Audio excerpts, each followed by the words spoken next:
연예가의 궁금한 이야기 풍문으로 들었쇼. 오늘 스튜디오에 반가운 분이 오셨습니다. 아나운서 출신 리포터 조은나래 씨가 오랜만에 찾아주셨습니다. 안녕하세요. 안녕하세요. 반갑습니다. 좋은 날에 또 한 번, 다시 한 번 찾아뵙게 됐습니다. 좋은 날입니다. 네. 좋은 날이에요. 그러니까요. 예. 자, 어쨌든 오늘 꽉 찬 스튜디오만큼 오늘 내용도 아주 꽉 찬 풍문쇼가 준비되어 있으니까요. 채널 고정 부탁드리고요. 연예가의 궁금한 이야기 풍문으로 들었쇼. 오늘 준비한 첫 번째 소식부터 만나보겠습니다. 떴다 하면 대중의 시선을 사로잡는 핫 이슈. 바로 재벌가 자제와 미모의 아나운서 결혼 소식인데요. 정이야, 잘 살아야 한다. 지난 2018년 12월 29조 이상의 자산을 보유한 D그룹의 4세이자 D매거진의 대표인 박서원 씨가 J채널의 전 아나운서였던 조세 씨와의 결혼 소식을 알려 화제를 모았고, 지난 6월에는 국내 손꼽히는 보일러 기업 K그룹의 송경호 회장의 아들인 손원락 상무와 K채널의 강서은 전 아나운서가 결혼 소식을 전해 주목을 받았는데요. 결혼 축하드립니다. 모두 행복하게 사세요. 특히 강서은 전 아나운서는 결혼식도 올리기 전인 4월에 이미 주식 5,000주를 증여받았다는 사실이 알려지며 세간의 이목을 집중시켰습니다. 그런데 최근 연예계는 물론 재계의 뜨거운 관심을 받고 있는 또 다른 재벌 2세 아나운서 커플이 탄생했습니다. 과연 누구일지 풍문쇼에서 지금 공개합니다. 최근 재벌가 자제와 미모의 아나운서가 교제 중이라는 사실이 알려지면서 많은 분들의 관심이 쏟아지고 있는데요. 그 커플 대체 누구인가요? 네, 이 재벌가 자제와의 핑크빛 열애설로 화제에 오른 이 아나운서는요, S채널의 주말 8시 뉴스, 그리고 궁금한 이야기 Y 등을 진행을 하고 있는 김민영 아나운서입니다. 그리고 김 아나운서의 마음을 사로잡은 재벌가 자제는요, 주택건설 전문 기업이죠. 호땡건설의 김대헌 부사장입니다. 지난 7월 28일이었는데 한 매체 보도를 통해서 두 사람이 결혼 전제로 교제 중이라는 사실이 알려졌습니다. 네. 두 사람의 열애 소식만으로도 이미 충분한 이제 뜨거운 관심을 받고 있는데 결혼 임박설까지 제기가 되고 있더라고요. 구체적으로 지금 알려진 사실이 있나요? 네, 열애 사실이 보도됐을 당시에 일단 인용된 관계자들, 업계 관계자들의 말 때문에 결혼설까지 불거지게 된 건데요. 사실 이 내용을 보면 김 부사장과 김 아나운서가 현재 교제 중인데 100년 가약을 맺을 것이다 라고 되어 있어요. 근데 이 이야기 때문에 결혼을 하겠구나 이런 얘기가 나온 거죠. 아직 결혼에 대해서 확실하게 정해진 것은 없다라고 이 이야기를 했습니다. 네, 김민영 아나운서가 속해 있는 S채널의 관계자도요, 본인 확인 결과 현재 좋은 감정으로 신중히 만나고 있다. 하지만 아직 결혼을 언급할 단계는 아니고 조심스러운 상황이다라고 전했는데요. 결혼까지는 아무래도 조금 더 지켜봐야 될 것 같습니다. 네. 김대현 부사장님은 구체적으로 어떤 분인지. 김민영 아나운서와 연애 중이라고 알려져 있는 김대헌 부사장은요, 앞서서 언급한 호땡그룹 김상열 회장의 장남으로 1988년생이에요. 올해로 33. 네, 저랑 동갑입니다. 갑자기 눈물이. 네. 28살인 김민영 아나운서와는 5살 차이라고 하고요. 김대헌 부사장, 이분이 어떻게 생겼는지 많이들 궁금하실 거예요. 궁금해요. 네. 함께 보시죠. 성남이네요. 저 운동선수인 줄 알았어요. 그러니까요. 예. 이야. 잘생긴 준수하네요. 인상이 세요. 인기가 원래 많으셨을 것 같은데요, 그냥? 이 자리에 김대현 부사장을 만난 분이 계시다고 합니다. 누가요? 우리 조은나래 씨가 부사장님하고 어떤 관계? 그럼 동갑 친구 아니면 만났다라고 하는 사진 잠깐만 진정하시고요. 제 면접관이셨습니다. 면접관? 그게 무슨 네, 말이에요? 면접관이셨어요. 네, 제가 이제 KBC 광주 방송의 아나운서로 1년 반 동안 있었는데 그때 이제 오셨어요, 최종 면접에. 어떤 분이든가요? 근데 제가 그때 딱 한 번 뵀음에도 불구하고 기억이 나는 게 되게 훈남이었어요. 뭔가 그러니까 사진은 훈남이에요. 그리고 왜 이렇게 젊은 사람이 내 최종 면접을 보지? 이런 되게 의아한 생각이 여기서. 김대원 부사장이 누구냐? 좋은 나래와 동갑인 33살이 맞고요. 그리고 지금 헛된건설의 부사장이자 이 기획부문의 대표직을 맡고 있어요. 2011년 24살일 때 이 헛된건설에 입사를 했는데 6년 뒤에 전무를 거쳐서 이듬해 부사장으로 초고속 승진을 하게 됩니다. 근데 취재를 해보니까 좀 재밌는 게 있더라고요. 이 김대원 부사장이 2003년에 그러니까 16살이잖아요. 16살 때 이 5억 원의 자본으로 분양 대행 업체인 B사를 설립을 했다고 하더라고요. 16살가 놀라운 거죠. 김대원 부사장은 사실 어린 나이에 회사를 굉장히 빠르게 성장을 시켜요. 자, 2003년에 5억 원의 자본을 들여 설립을 하는데 2007년 총 매출액이 170억으로 자본군의 34배를 상승시킵니다. 어떻게?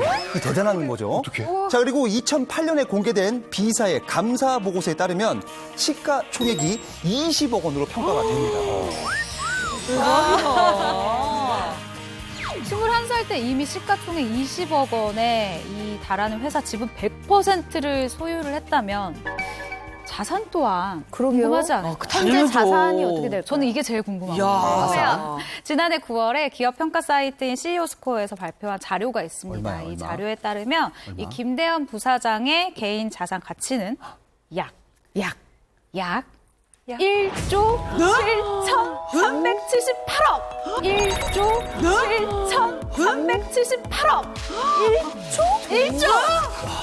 자, 그럼 이쯤에서 김대원 부사장의 마음을 사로잡은 김민형 아나운서의 스펙도 궁금해지는데요.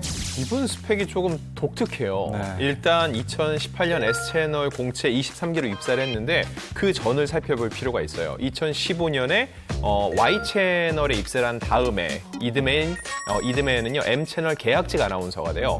근데 입사 5개월 만에 이 M채널의 평일 뉴스 앵커로 발탁될 만큼 실력이 출중했겠죠? 네. 그 다음 M채널 근데 아나운서 계약직 기간이 끝난 거예요.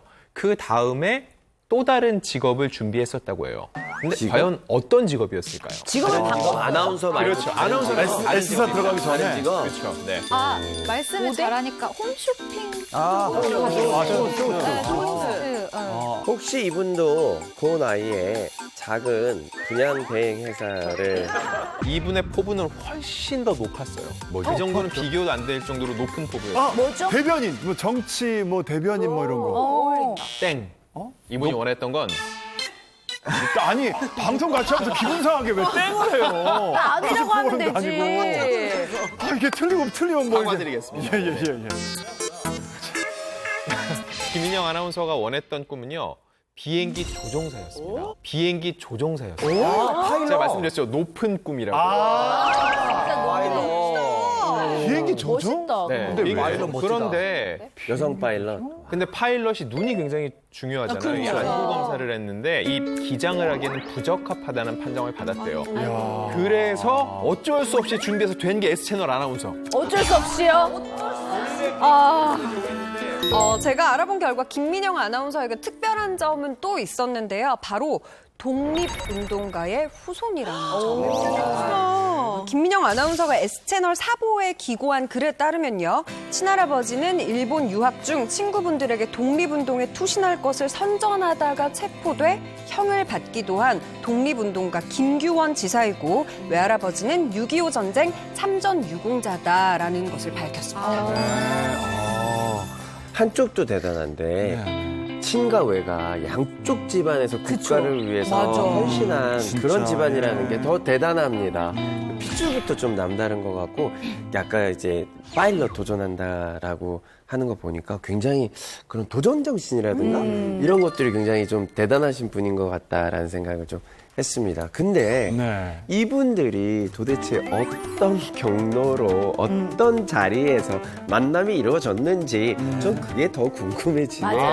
네네. 요거 아신 분 있습니까? 네, 제가 그 S사 출신이에요. 그래서 좀 알아보니까 야 진짜 비밀리에 만났나 봐요. 정말 모르더라고요. 보니까 두 사람이 어떻게 만난지는 아무도 모르고 추측으로 그 호땡건설이 이제 이제 방송 광고 대행사가 S 채널의 자회사 중 하나예요. 자연스럽게 이제 뭐 기업 행사하면은 아나운서가 초청되기도 그쵸, 하고 네, 맞아. MC를 보기 때문에 그렇게 만나지 않았을까 추측을 좀 하고 있습니다. 정확한 건 알려진 건 없는데 요즘 물론 댓글이 없지만 주변에 이 두 사람이 결혼 전제로 교제 중이라는 게 알려진 다음에 보니까 온도가 좀 따뜻한 편인 것 같더라고요. 왜냐면은 그동안 재벌가와 아나운서의 연예인의 만남하면 사람들이 차갑게 봤는데 왜 상대적으로 좀 따뜻하게 느껴질까 했더니 나이 차가 얼마 안 난다는 이 점이 좀 크게 작용을 한 것 같아요. 통상적으로 보면은 나이 많은 재벌가와 나이 굉장히 어려서 이제 막 꽃을 피울 아나운서들의 만남 이런 게 굉장히 많았었거든요. 근데 이번엔 그렇지 않았다는 점에서 좀 더 사람들이 따뜻하게 바라보는 게 아닌가 싶어요. 저는 이 뉴스를 처음 이제 인터넷에서 보고 약간 혼자 막 키득키득 웃었었던 이유가 있어요. 왜요? 저도 이제 방송을 보는데 너무 예쁜 아나운서가 뿅 나타난 거예요. 그래서 제가 S채널 쪽에 저 사람 좀 되게 괜찮은 것 같다. 이미지 자체가 너무 단아하고 예쁘다라고 했더니 저한테 안 그래도 연예계 쪽에서 제가 이름 들고 깜짝 놀란 톱스타 몇 분이 이제 회사의 어떤 분들을 통해서 김민영 아나운서를 소개팅을 시켜달라고 그렇게 얘기를 했었대요. 근데 이 전달하는 분들이 그분의 이제 이름을 전달했는지 안 했는지는 모르겠지만 김민영 아나운서가 이 소개팅 제안을 들으면 제가 지금은 일을 좀 더 해야 될 때라서 혹은 제가 지금 너무 좀 회사에서 좀 더 일을 할 때라 이런 식으로 이렇게 거절한 거예요. 남자 톱스타요? 네, 근데 아마 이 열애설 이 기사를 보고 눈물 흘리는 남자 톱 배우분들이 몇 분 있을 거예요. 원래 인기가 많으셨구나. 자, 결혼에 대해서는 구체적으로 언급한 바가 없지만 교제 사실을 인정한 만큼 좋은 소식도 곧 들리지 않을까 기대해 보고요. 두 사람의 열애 사실이 알려지면서 역대 재벌가 자제와 결혼한 아나운서들에 대한 관심도 덩달아서 높아지고 있습니다. 사실 뭐 제일 처음 재벌가에 시집간 그 아나운서가 누구였죠? 이건 제가 알죠. 아세요? 예. 그럼요. 왜냐면 저희 선배님, 미스코리아 선배님. 미스코리아 출신이면서 1호 아나운서 분이 계세요. 장은영 아나운서 분이 제가 볼 때는 이분입니다. 그렇지 뭐 미스코리아진 했지만 중국에서 좀 너무 오래 있었네요. 제가 알기로는 아니에요? 네, 미스 차이나가 될 뻔했는 것 같아요. 제가 알기로는 미스 코리아 출신 아나운서인데 재벌가에 먼저 간 인물이 한 분 있습니다. 누구? 바로 한성주 아나운서. 한성주 아나운서. 그래요? 누가 먼저예요? 거의 비슷한데 아무래도 장은영 거의 아나운서 더 비슷한데 빠른 것 같은데. 거의 비슷한데 제가 알기로는 한성주 아나운서가 조금 빠르다. 왜요? 제가 이 부분에 대해서 정확하게 말씀을 드리겠습니다. 일단 두 분 중에 정답을 맞히신 분은요. 있구나. 오늘 퀴즈 프로그램이에요, 오늘? 또 땡 하는 거예요? 예. 누구예요? 홍석천 씨. 홍석천 씨. 맞네. 정답입니다. 그래요? 네. 이게 거의 비슷해요, 말씀하신 대로. 장은영 전 아나운서의 결혼 시점이 한성주 전 아나운서보다 한 달 정도 뒤였다고 합니다. 거의 비슷한. 그래요. 네. 자, 1994년 미스코리아 진 출신으로 1996년 S채널 공채 아나운서로 입사한 한성주 전 아나운서는요. 당시 미스코리아 출신의 아름다운 미모와 또 시원시원한 진행으로 채널 간판 아나운서였는데요. 그러던 지난 1999년 6월 국내 최초로 미용 비누를 만들었던 A그룹의 셋째 아들 채모 씨와 결혼을 하면서 화제를 모았는데 안타깝게도 결혼 10개월 만에 이혼 소식을 전하게 됐죠. 예. 근데 제가 알기로는 한성주 씨가 연예계를 떠나셔서 다른 삶을 지금 살고 있다고 들었는데 지금 어떻게 지내시는지 혹시 근황에 대해 알 수 있을까요? 네, 한 매체에 따르면 2011년도에 이제 연애 활동을 한성주 씨가 중단을 한 이후에 D 대학원에 들어가서 원예 치료로 박사학위를 땄다고 해요. 그리고 치매 환자들을 위한 이 원예 치료를 연구 중이라고 하는데요. 현재 S대 병원에서 이 원예 치료사 연구원으로 재직 중이라고 합니다. 그러면 이 한성주 씨보다 한 달 늦게 결혼한 장은영 전 아나운서는 어떤 재벌가로 시집을 간 건가요? 네, 장은영 전 아나운서는 1994년에 이 K채널에 입사를 했는데요. 이 미스코리아 출신 1호 아나운서로도 유명한데 사실 장 전 아나운서 하면 두 가지가 생각이 나잖아요. 하나는 열린 음악계이고 또 다른 하나는 이제 재벌가의 시집을 간 아나운서 하면 좀 대표적으로 언급되는 분 중에 하나인데 누구랑 결혼을 했냐? 바로 D그룹의 고 최원석 회장입니다. 두 사람의 결혼 소식은요. 독특하게도 두 사람이 이 1999년 7월 31일 혼인신고까지 마치고 난 후에서야 알려졌습니다. 그러니까 많은 사람들이 이 사실을 알고 있었었는데 보안을 굉장히 철두철미하게 지켰었다고 해요. 당시 그 최현석 회장하고 장은영 전 아나운서의 그 나이 차가 굉장히 좀 많아서 사람들이 다들 뭐 믿을 수 없다, 진짜냐, 뭐 이런 식으로 그때 반응이 좀 생각이 나는데 당시 장은영 전 아나운서 나이가 30살, 결혼 정년기가 맞아요. 그렇죠. 그런데 최 전 회장의 나이가 당시 57. 그러니까 27살 차이. 27? 지금도 이런 반응인데 1999년 세기말이잖아요. 그때 사람들, 대중들이 느끼기에는요, 더 크게 느끼지 않았을까 싶어요. 일단 장 전 아나운서는요, 결혼과 동시에 K채널에서 퇴사를 했고요. 이후에는 재벌가에 입성을 했는데 사실 이 결혼이 오래가지 못했어요. 11년 만인 2010년 결국은 갈라서게 됐고요. 이후 장 전 아나운서는 새로운 분을 만나서 단란한 가정을 꾸리신 걸로 알려졌습니다. 네. 자, 재벌가로 시집간 아나운서 하면은 이분을 빼놓을 수 없다고 생각하는데요. 여기 계신 분들은 물론이고요. 뭐 시청자 여러분들도 모두 같은 분을 떠올릴 것 같습니다. 바로 노현정 전 아나운서. 네. 최근 H가 결혼식에 참석한 그 노현정 아나운서 그 하객 패션이 엄청 화제를 불러모았었어요, 진짜. 네. 그 사진 한번 잠깐 보실까요? 네. 아, 여전하시네요. 아니 막 되게 화려한 것도 아닌데. 아닌데 고급스럽잖아요, 약간. 단아하면서도.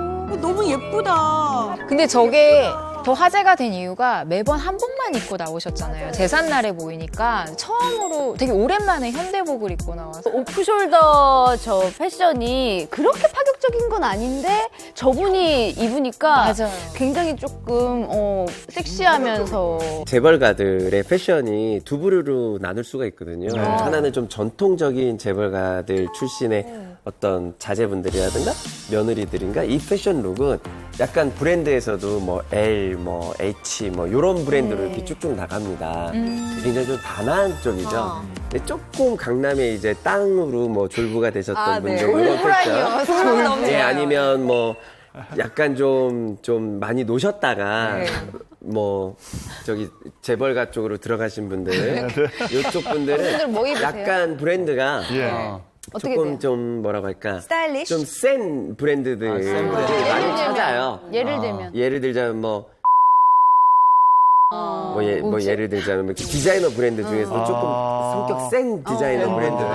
왜냐면 본인들이 이렇게 참을 수가 없거든요. 옛날 전성기 때 놀던 시대를 뽐내야 되거든요. 나한테 좀 잘 나갔다라는 거.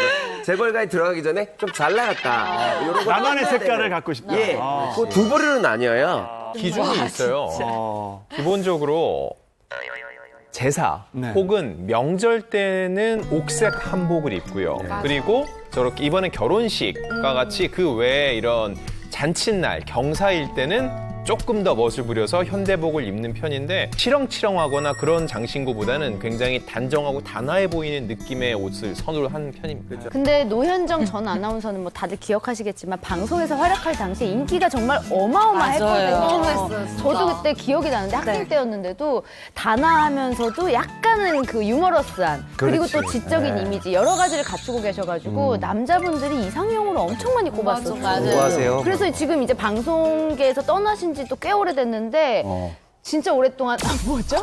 레이디 댄시 정답입니다.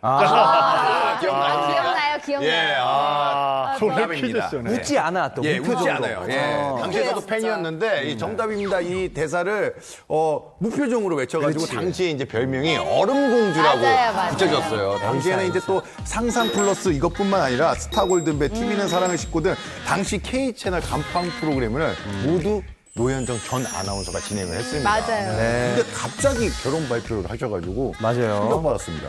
노현정 전 아나운서는 2006년 8월에 H그룹을 세운 정지용 회장님의 손자죠. 정대선 대표와 결혼했는데 사실 굉장히 화제가 된 이유가 뭐냐면 이 노현정 아나운서가 결혼 발표와 동시에 은퇴 선언을 했어요. 갑자기 발표했어요. 팬들이 막 놀란 거야. 그리고 신랑이 정대선 대표라고 해서 더 놀란 거예요, 사실. 정대선 대표는요, 미국 버클리 대학교를 졸업을 했고, 그리고 매사추세츠 공과대학을 졸업한 인재로 현재 H그룹의 계열사죠, IT 기업 대표이사를 맡고 있습니다. 네, 당시 이 두 사람의 러브 스토리가 그 당시 드라마 감성이에요. 이게 뭐냐면은 2006년도 6월에 이 노현정 전 아나운서가 지인의 소개로 정대선 이 대표를 만났는데 알고 보니 이 정대선 대표가 미국에 있을 때 노현정 전 아나운서가 이 정답입니다 했었던 이 프로그램을 보고 팬이 됐었대요. 그분들 안 됐겠어요. 그러니까 이후 여름방학에 한국에 들어왔는데 또 마침 정대선 대표의 친구분이 아나운서분이랑 교제를 하고 있었던 거예요. 그래서 이 눈이 이어지나. 그러니까 근데 이 눈치 빠른 친구분이 그러면 한번 만나보겠냐라고 지인의 소개로 이 두 사람이 처음 만나게 됐다라고 하고요. 이후 서로 호감을 느끼고 만남을 가져오던 중에 이 정대선 대표가 만난 지 단 2달 만에 청혼을 했다고 합니다. 성격이 급하시네. 당시 정대선 대표가 미국으로 돌아가야 됐어요. 한국에 계속 있는 게 아니라 돌아가야 되는데 이대로 놓치고 싶진 않으니까 결혼을 굉장히 좀 서둘렀던 상황이 있었던 거지 그냥 무조건 재벌이고 아나운서니까 빨리빨리 했다 이런 건 아닙니다. 노현정 전 아나운서가 H그룹에 시집을 간다는 것도 놀라웠지만 웨딩드레스 사연을 전 듣고 너무 놀랐어요. 이게 그 시어머니께서 선택을 해주신 걸 노현정 아나운서가 그걸 입겠습니다 하고 그렇게 입은 걸로 제가 그렇게 알고 있어요. 취향 안 맞으면 어떡해요? 근데 드레스가 진짜 심플했거든요. 심플하네. 가나한 그 웨딩드레스 그 자체가 잘 어울리시네. 노현정 전 아나운서가 입은 웨딩드레스는 서정기 디자이너의 작품인데요. 서정기 디자이너는 고 앙드레 김과 더불어서 오뚜꾸띠를 하는 몇 안 되는 디자이너입니다.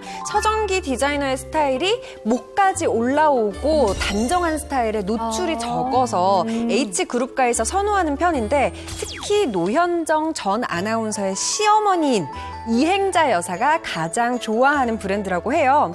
그래서 노현정 전 아나운서도 시어머니의 결정에 따라서 웨딩드레스를 서정기 디자이너의 작품으로 골랐다고 합니다.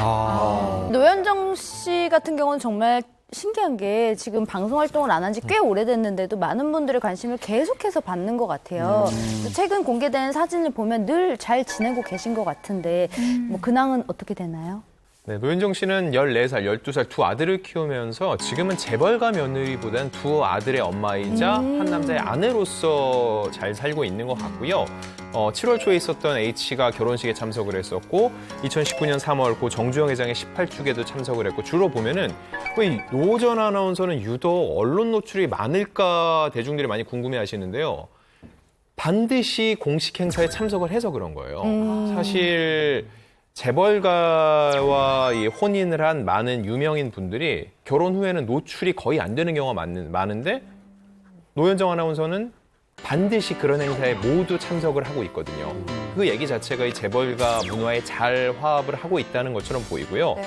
사람들이 아직도 아나운서 얘기를 많이 하는데 노현정 아나운서가 몇 년 정도 아나운서하고 그만둔 것 같으세요? 오래 하지 않아요? 3년 했습니다. 3년 했습니다. 3년? 근데 임팩트가 그렇게 컸던 거예요? 그렇죠. 보통 지상파 아나운서 3년 차면은요. 제대로 된 프로그램을 맡기도 힘든데 이분은 사실 그 사이에 메인 뉴스도 진행을 했고 그리고 예능에서도 굉장히 많은 활약을 보였잖아요. 사람들 입장에서는 그냥 재벌가 만나서 빨리 결혼했나 보다라고 생각할 수 있는데 노현정 아나운서 짧은 기간에 많은 아나운서들이 굉장히 오랫동안 활동해야 경험할 수 있는 인기와 그걸 다 경험을 해봤던 것 같아요. 그러다 보니까 더 빨리 가정을 꾸리고 싶은 마음이 들지 않았는가 그런 생각도 듭니다. 저는 재벌과 결혼한 아나운서 하면 이분을 또 빼놓을 수가 없습니다. 90년대 K채널 아나운서 3대 트로이카로 불렸던 황현정. 다 기억하시죠? 정말 예, 시도 남자 쓰시고. 다 좋아하셨던 예. 거죠. 근데 여러분 여기서 중요한 거는 트로이카가 누구냐가 아니라 이 K채널 아나운서들이 유독 재벌가랑 결혼을 많이 한다는 느낌이 들지 않아요? 그러고 예, 보니. 황현정 전 아나운서도 마찬가지인데 1993년 K채널에 입사를 해서 입사 1년 만에 9시 뉴스 메인 앵커 자리를 낚아챘습니다. 사실 이게 되게 어려운 일이라는 걸 아나운서분들은 아실 거예요. 그러다가 지난 2001년 6월에 이 한땡건설의 전 대표 아들이자 디포털 사이트의 창업자인 이재용 씨와 결혼했습니다. 이재용 씨하고 결혼했어요? 그렇습니다. D포털 사이트라면 그 우리 다 대형 아는 포털 사이트. 우리 다음 프로그램이 뭐죠? 거기만 쓰잖아요. 사실 대한민국 이메일 서비스 1세대라고 볼 수 있죠. 그치. 당시 H메일, 현 D포털 사이트를 창립한 인물인데요. 2007년에 D포털 사이트 대표 자리에서 물러났고요. 다음은 스타트업 기업을 만들었는데 2018년 10월 공유 차량 서비스죠. 이 T사를 창업해서 대표직에 올랐습니다. 다들 기억나실 거예요. 한 번씩은 타보셨을 텐데. 기억나죠. 지난 3월 공유 차량 금지법이 통과된 이후에요. 대표직에서 물러나서 현재는 T사의 최대 주주 지위만 유지 중이라고 하는데 이분이 어느 정도 대력간지를 하나 그냥 설명을 해드리자면요. 2018년 100대 주식 부자를 꼽았는데 그중 92위, 당시 2,318억 원 정도였습니다. 이야, 이분 자산이 2,318억 원이라고요? 정말 대단한데 그 창업에 창업을 거듭하면서 진짜 굵직한 기업을 이어오셨는데 아니 IT밖에 바라보지 않으셨을 것 같은 우리 이재용 씨가 황현정 전 아나운서를 어떻게 만나게 된 겁니까? 그 연세대학교 동문인 두 사람은 그 평소 절친한 한수진 아나운서의 소개로 처음 만난 거예요. 자, 그리고 지난 2000년 봄 무렵부터 이제 서울 압구정동 일대와 그리고 이제 예술전당 등에서 이 두 사람이 계속 만나는 게 목격이 되면서 열애설이 이제 풍기기 시작했죠. 그리고 열애설이 모락모락 풀려난 지 1년 만에 결혼을 하게 됩니다. 당시 두 사람의 결혼 소식만큼이나 화제를 모은 게 있었어요. 지금은 굉장히 일상적이지만요. 당시는 파격적이었던 모바일 청첩장입니다. 모바일 청첩장입니다.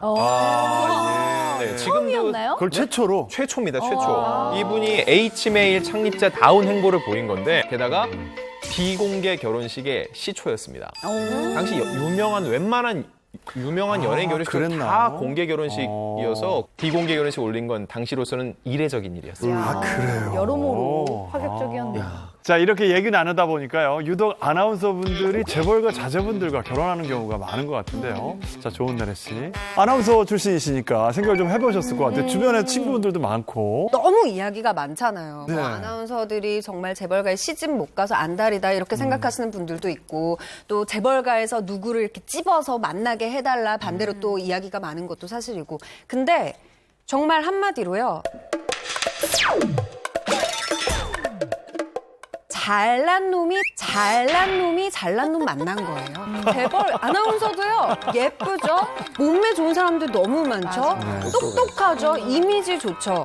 정말 어떤 사람이 마다합니까? 재벌가요 이견이 근데 그 말 중에 네. 잘난 분이나 잘난 사람이라고 할 수 있는데 잘난 놈이라고 놈을 만났다. 뭔가 화가 났어요. 예. 제가 약간 이놈들아 너무 분노가 연락해 있네요. 올 것 같은. 예. 화가 많이 조금 났네. 흥분했네요. 네. 가라앉히고. 잘난 사람이 잘난 사람 만났다 이 얘기네요. 결론은. 에. 제가 정확히 말씀드리면은 이 아나운서와 재벌 왜 이렇게 잘 만날까? 네. 재벌 2세들의 행사를 굉장히 오래 했어요. 아, 그래요? 대부분 아나운서하고 재벌 결혼했던 그 시초가 다리를 쫙 나서 그 모임에 아나운서들이 초청돼서 뭐 사회도 보고 자연스럽게 만나 하루키를. 다 소개로 만났다고 그러니까 개그맨들이 승무원 많이 만난 것처럼 이렇게 자연스럽게 만나요. 그런 접점이 있어요. 개그맨도 여기 시초가 있죠. 승무원 처음 만났던 그분이 자리를 쫙 연결시켜서 만나. 그래요? 그런 유라고 보시면 돼요. 이게 선호하는 이유도 있지 않을까요? 그럼요. 근데 제가 예, 예, 예, 듣기로는 예. 네. 반대로 들었어요. 사실 잊을만 하면 이 조합이 나오잖아요. 네. 그래서 제가 친한 그 지상파 남자 아나운서분한테 아니 내 주변엔 눈 씻고 찾아봐도 재벌이 안 보이는데 여자 아나운서들은 어떻게 재벌을 만나냐? 지상파든 어디든 아나운서를 입사를 하면은 어떻게 기가 막히게 알고 그 여자 아나운서에게 연락 연락이 온대요. 만나지 않겠냐. 근데 뭐 일반인들보다 훨씬 더 돈이 많은 이런 회사의 자제들을 좀 만날 생각이 있냐라는 식으로 전화가 온다고 해요. 예. 그런데 그 중에서는 이제 그 만남에 오케이 하고 응하는 분들도 있고 응하지 않는 분들도 있는데 제가 이 얘기를 이 남자 아나운서 분에게 물어봤을 때 여성 아나운서들이 마치 재벌가한테 시집 가고 싶어서 아나운서가 된다라고 생각하는 경향이 있다라는 거예요. 근데 그게 되게 서운해하고 그거에 반발심을 갖고 있는 여자 아나운서들이 더 많다라고 얘기를 하시더라고요. 그래서 그래요. 그런 이미지로 보지 않았으면 좋겠다. 이런 질문 자체가 좀 싫다라는 식으로 얘기를 하시더라고요. 그렇겠네요. 많은 분의 관심을 받으면서 결혼에 꼴이 난 역대 아나운서와 재벌가 자제 커플에 대해서 알아봤는데요. 핑크빛 열애 소식을 전한 호땡건설 김대현 부사장과 S채널 김민영 아나운서의 좋은 소식도 조만간 들을 수 있기를 기대합니다. 문학의 성추행이 또 불거졌습니다. 지난 2018년 연예계를 발칵 뒤집어 놓았던 미투 논란 사태. 연일 폭로가 계속되었던 가운데 한 분 나오기 시작하니까 계속 이게 미투가 연속으로 계속 나왔어요. 자고 일어나면. 사회적으로 정말 큰 반향을 일으켰죠. 맞아요. 믿고 보는 배우로 큰 사랑을 받았던 배우 조재현 씨가 5명의 여성으로부터 미투 가해자로 지목돼 충격을 더했는데요.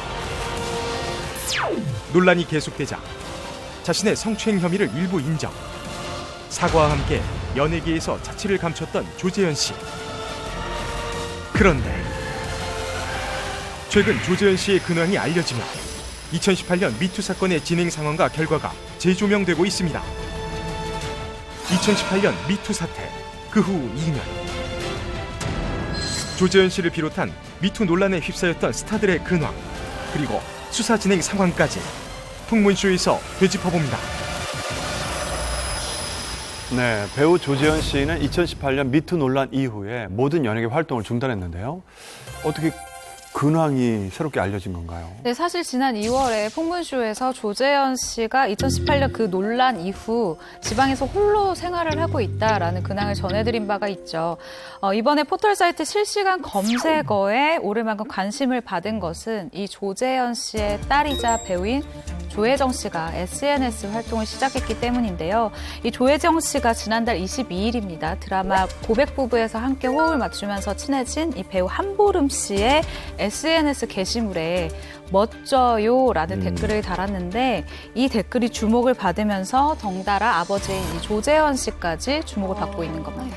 아니 조혜정 씨가 자신의 왜. 개인 SNS에 글을 올린 것도 아니고 동료 배우의 SNS에 그냥 댓글을 달았는데 그게 이렇게 화제가 될 일인가요? 그러니까 이제 조혜정 씨가 이제 지난 2018년 2월 아버지가 미투 논란으로 그 이후로 뭐 활동을 전혀 하지도 않고 SNS도 전혀 하지 않았어요. 모든 걸 중단한 거죠. 네. 그 이후 이제 동료 배우 SNS긴 하지만 2년 5개월 만에 처음으로 댓글을 남기니까 사람들이 다시 활동을 하는 게 아닌가 이렇게 추측을 하는 거예요. 그러면서 자연스럽게 아버지 조재현 씨도 근황이 궁금해지면서 계속해서 화제가 된 거죠.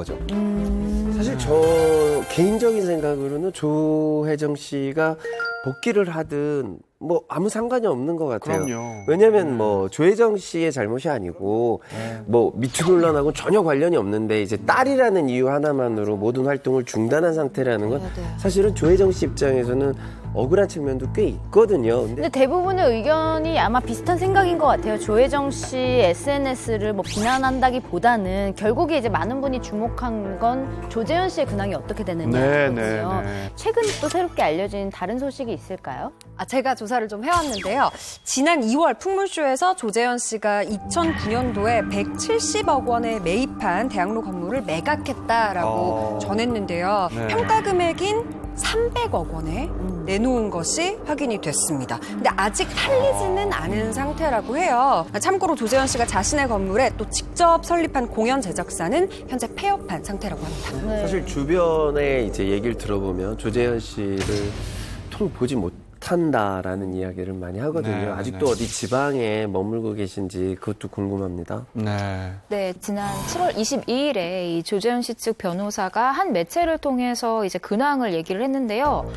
지방에 머물고 계신 게 맞습니다. 그리고 등산을 다니는 것 외에는 정말 아무런 활동을 하지 않고 말 그대로 칩거를 하고 있다라고 하고요. 그리고 미투과 관련해서 아직 소송이 남아 있는데 지금 6개월에 한 번씩 불규칙적으로 서울에 올라와서 이 변호사분과 좀 상담을 하는 게 전부 활동이고 나머지 생활은 거의 지방의 집안에만 머물고 있는 상황이라고 합니다. 근데 제가 이것과 관련해서 정반대 이야기를 들었어요. 네? 조재현 씨의 측근이라고 이야기하시는 분을 알게 됐는데 네. 이분 말에 의하면 조재현 씨가 현재 서울에 있고 가족들과 함께 있고 제주도에 가끔 왔다 갔다 하고 있대요. 머리를 식히러.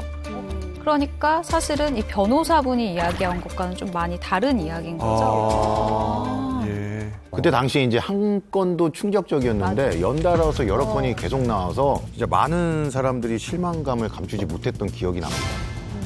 조재현 씨의 그 미투 폭로는 5차례 이상 계속 이어집니다. 네.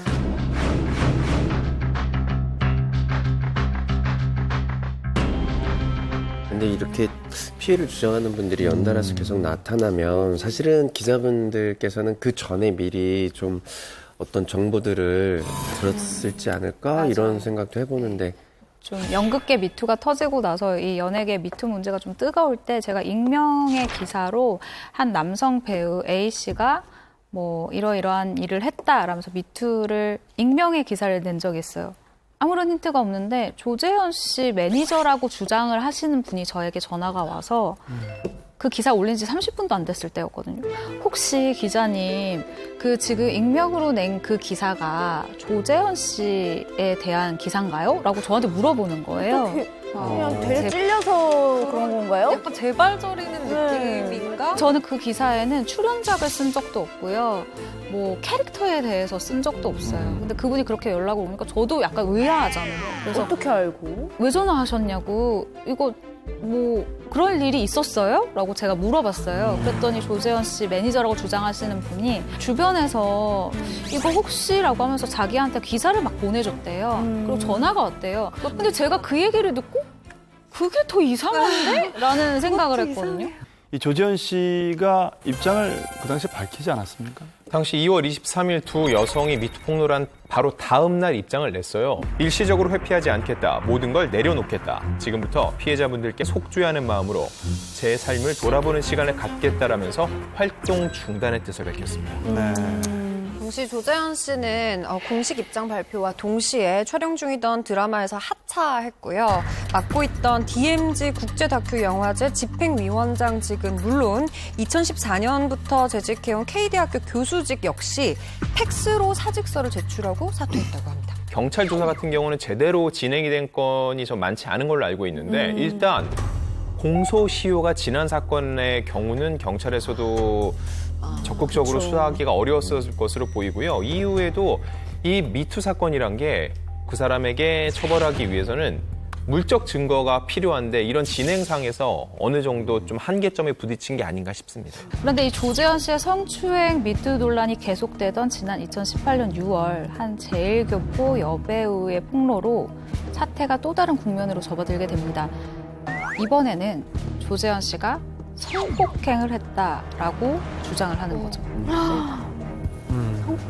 근데 제가 이 성폭행을 당했다라고 주장을 한 제1교포 여배우 A씨랑 당시에 그 단독 인터뷰를 했었어요. 네. 이분 주장에 따르면 조재현 씨와는 2001년도에 드라마 촬영 현장에서 처음 만났는데 이듬해 2002년 5월 연기를 가르쳐주겠다라고 하면서 밖으로 불렀고 그곳에서 성폭행을 당했다라고 이 여자분이 주장을 한 겁니다.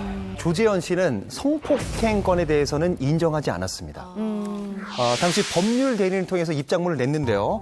제1교포 여배우뿐만 아니라 누구도 성폭행하거나 강간하지 않았다면서 선을 그었습니다. 그리고 제1교포 여배우의 관계에 대해서는 합의하에 이뤄진 일이며 배우 A씨의 어머니의 협박과 요구로 인해 당시 7천만 원에서 8천만 원을 보내줬고 미투 사건 이후 다시 내용 증명을 보내 3억 원을 주지 않으면 언론에 터뜨릴 것이라고 협박을 당했다라고 주장을 했습니다. 이 법률 대리인을 통한 입장문이라면 이 법적 절차까지 밟은 건가요? 네, 당시 조재현 씨는 이 입장문을 발표를 했고요. 그리고 이 A 씨를 공갈 및 공갈 미수 혐의로 이 서울중앙지검에 고소를 했습니다. 지금 2년이라는 시간이 흘렀잖아요. 근데 결과적으로 이 두 사람의 법적 공방은 멈춘 상태예요. 이것도 저것도 아니 좀 흐지부지한 상태인데 A 씨가 귀국해서 조사를 받아야 되는데 귀국해서 조사를 받고 있지 않은 거예요. 그러니까 이게 지금 기소 중지가 된 상황인 거죠. 흐지부지 됐네요. 자, 조재현 씨의 근황이 관심을 끌면서 당시 같은 논란에 휩싸였던 김기덕 감독 또한 또다시 주목을 받고 있는데요. 김기덕 감독의 미투 의혹은 어떻게 진행되고 있나요? 김기덕 감독의 미투 의혹은요, 지난 2018년 3월 방송된 M채널의 PD수첩, 이 거장의 민낯에서 처음 거론이 됐는데요. 당시 2명의 여배우가 김기덕 감독을 대상으로 미투 폭로를 했습니다. 네, 사실 김기덕 감독 같은 경우는 PD수첩 방송이 있기 전인 2017년 8월에 여배우 A씨로부터 이 성추문 건으로 고소를 당한 적이 있어요. 2018년에 이 연예계 미투 사건이 이제 시끌벅적했잖아요. 그 훨씬 전에 이 일이 있었던 것인데 이 A씨의 주장에 따르면 2013년에 영화 메비우스 촬영 당시에 김기덕 감독이 연기 지도를 해주겠다면서 폭행을 했다라는 거예요. 그리고 원래 배드신이라는 건 여배우와 긴밀하게 서로 사전에 합의를 하고 연출을 하는 거잖아요. 근데 대본에도 배드신이 전혀 없었었는데 갑자기 현장에서 배드신을 촬영해달라고 하거나 이런 일들이 많았다는 것이죠. 그래서 폭행 및 강요, 강제추행치상, 그리고 명예훼손, 모욕 혐의로 고소를 하게 됩니다. 그리고 같은 해 2017년 12월 21일에 이 폭행 혐의만 인정이 되어서 김기덕 감독이 벌금 500만 원의 약식 명령을 받게 됩니다. 이 폭행이 성폭행이 아니라 그냥 폭행을 연기지도 때문에 폭행을 가했다. 연기지도를 하면서. 그런데 제 기억으로는 2018년에 이 김기덕 감독의 미투 의혹이 이제 불거지자 PD수첩 그 제작진은 물론이고 방금 말씀하신 그 여배우 A씨까지 되려 고소를 했다고 알고 있는데 맞나요? 네, 맞습니다. 김기덕 감독은 PD수첩이 방송된 지 3개월 뒤인 2018년 6월 3일에 자신의 성추문을 보도한 M사 제작진은 물론이고요. 앞서 2017년에 자신의 성추문을 최초 폭로하면서 고소를 진행했던 여배우 A씨를 상대로 무고 및 명예훼손 혐의로 고소했는데요. 2018년 12월 M사 제작진과 여배우 A씨 모두 무혐의로 불기소 처분이 내려졌습니다. 그렇게 끝이 나나 했는데 처분이 내려지고 나서 이제 3개월 뒤인 2019년 3월 김기덕 감독이 M사 제작진 그리고 이 A씨를 상대로 민사소송을 진행을 합니다. 당시 소장의 내용을 보면은 피해 여성들과 M사 제작진이 허위 주장을 그대로 방송에 내보내 피해를 입었다라면서 10억 원에 달하는 손해배상 소송을 제기를 했습니다. 그리고 이 소송은 현재 진행 중에 있습니다. 민사까지 간 거예요? 네. 아직까지도요. 그런데 이 한간에 듣기로는 김기덕 감독이 이혼 2기에 처해 있다고 들었는데 이게 사실인가요? 이거는 좀 제대로 짚고 넘어갈 사항입니다. 그러니까 김기덕 감독이 이혼 6기에 처한 게 아니라 김기덕 감독이 아내에게 이혼 소송을 건 거예요. 김기덕 감독이 아내에게요? 본인이? 네. 30년직이라고 밝힌 지인의 주장에 따르면은 가족이 너무 고통을 받으니까 가족만이라도 덜 고통받으면서 살게 하기 위한 조치다라고 얘기를 했고요. 더욱이 김기덕 감독의 아내가 그걸 사실이라고 믿지도 않는다라고 밝혔습니다. 아니 그 지인분의 그 말이 사실이라면 그냥 협의 이혼을 해도 되는데 왜 소송까지 간 이유가 뭘까요? 제가 이 부분 취재를 해왔어요. 일단 당시 김 감독이 한국에 없었고 언론에 의해서 한국에서는 자기가 너무 나쁜 사람이 되어 있는 거예요. 그래서 한국에 들어올 생각도 지금은 없는 상태이니 가족이 너무 상처를 받고 있어서 이혼은 해야 되는데 한국에는 지금 자기가 너무 들어가기엔 자기도 너무 심적 고통이 크다 이렇게 해석이 되겠죠. 근데 빠른 이혼을 하기 위해서는 그냥 변호사가 자신이 한국에 없으면 그냥 소송을 제기하면 변호사가 대리로 이혼이 가능하다라는 거예요. 그래서 빨리 끝난다라고 이렇게 판단을 해서 그래서 소송을 제기한 거다라고 얘기를 하고요. 또 그거에 맞는 말이라는 생각이 드는 게 일단 재산 분쟁이 서로 없었어요. 그러니까 이 재산이라는 거를 굉장히 독립적으로 그냥 좀 인정을 해주던 부부였대요. 그래서 이혼을 하고 나서 전혀 뭐 재산에 대한 싸움 없이 이렇게 그냥 헤어지면 되는 상황이었다고 그렇게 이야기를 합니다. 네. 제가 주변에서 듣기로는 이제 김기덕 감독이 해외에서는 좀 활발하게 활동을 하고 있고 국내 활동만 지금 못하고 있다라고 듣고 있는데 어떻게 지내고 있나요? 이 미투 논란이 불거지면서 사실상 국내 활동은 어려워졌는데 2018년 말부터 이 카자흐스탄의 유명 휴양지에서 영화 촬영을 하고 있다는 소식이 들렸거든요. 그거에 대한 정확한 내용도 없었는데 지난해 5월 칸 국제영화제에서 김기덕 감독의 영화라고 해서 한 영화가 공개가 됩니다.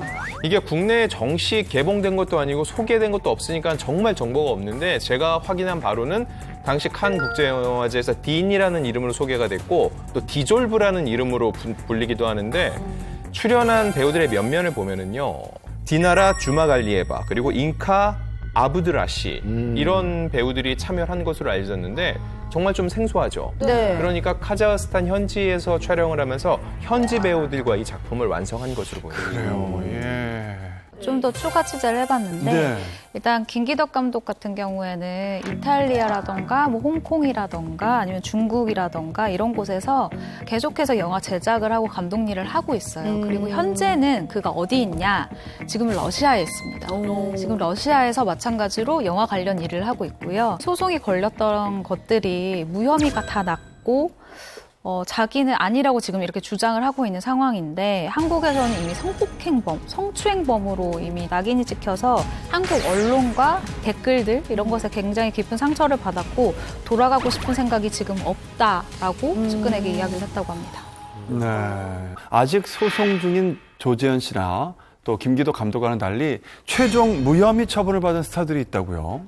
사실 많은 분들이 그 많은 사건이 있었었는데 결말은 어떻게 됐어 잘 모르시는 것 같아요. 네. 그래서 이 미투 무혐의로 밝혀진 스타들이 있는데 그분 중에 하나가 바로 배우 오달수 씨예요. 네. 오달수 씨 같은 경우는 정말 독특하게도 다른 기사의 댓글에서 이 미투 오기 시작이 됐다라는 거예요. 우리나라 미투에서 이제 가장 큰 미투건으로 꼽히는 사건이 바로 이제 2018년 2월 15일에 연극계 대부로 불리는 이윤택 연출가의 네, 미투잖아요. 근데 이분의 기사에 어떠한 댓글이 달렸는데 내용이 이렇습니다.